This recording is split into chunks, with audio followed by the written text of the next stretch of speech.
our stimulate our economy. We have gathered a list of local minority-owned businesses that you can shop at today.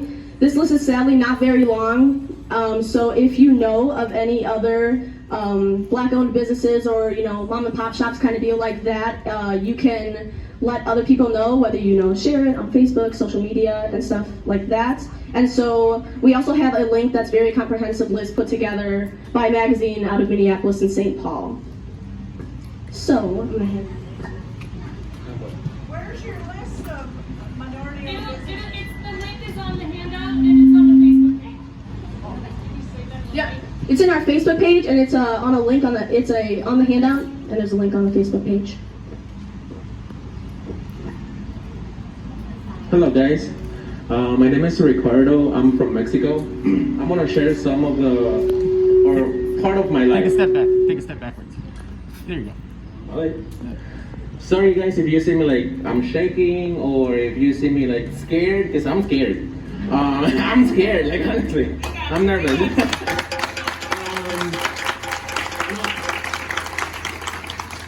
Yeah, I came here to the US 7 years ago, around 6.5, 7 years ago. I came here without knowing any English. I came here to the Wiper area. I studied on Wiper Lake, only on South Campus. Mr. Anderson, Robert Anderson was my professor. He taught me English. I was so happy to come to the US, really excited. Honestly, like you don't see a lot of different people other than Mexican in Mexico, of course. When I came here, I was so excited. I was really happy to learn English. It was hard though, because it was a cultural shock. Like coming from Mexico, I was 17. Everything was different, food and everything. Move back from more towards it. All right. I remember though, something that really scared me was I was kind of learning English, and I remember this kid coming at me.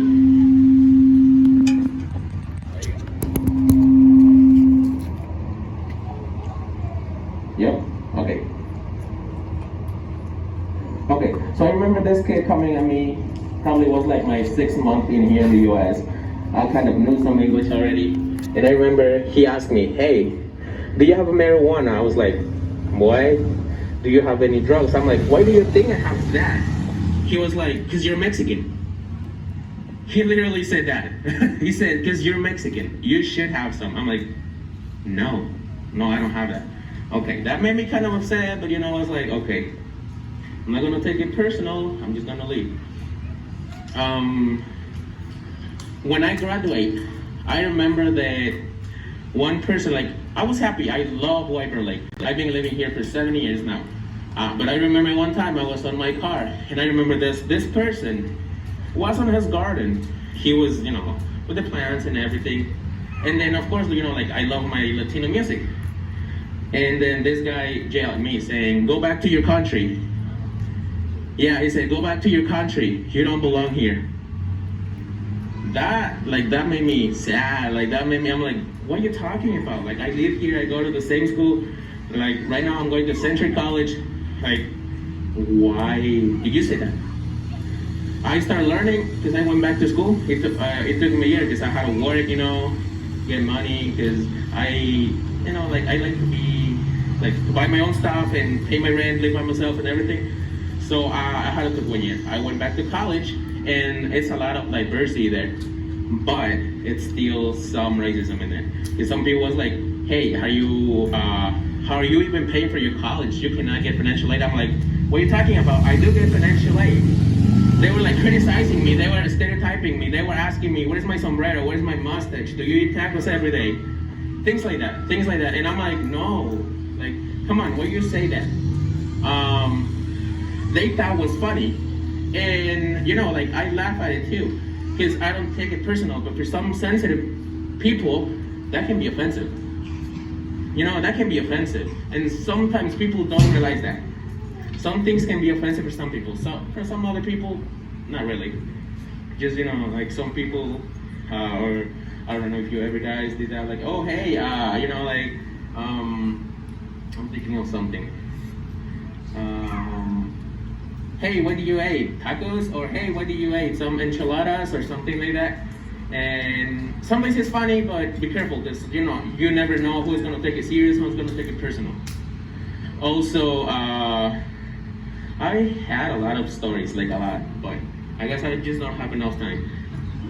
Honestly, like honestly, but yeah, if you see also someone struggling, because there are some people that work at different places, you see them on the kitchen, you see them on, like construction or something, or if you ever see like a person that needs help, and you say it's Latino, help them. Trust me, we go through a lot of stuff.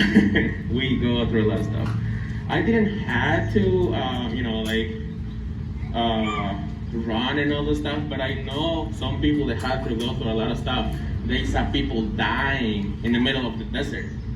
They saw people really, horrible. In Mexico, things are horrible. Things are horrible. You gotta understand, people need to understand why we come here. We want a better life. In Mexico, like for example, some people here, like the minimum wage I believe is 11 or 12, which is in Mexico like around,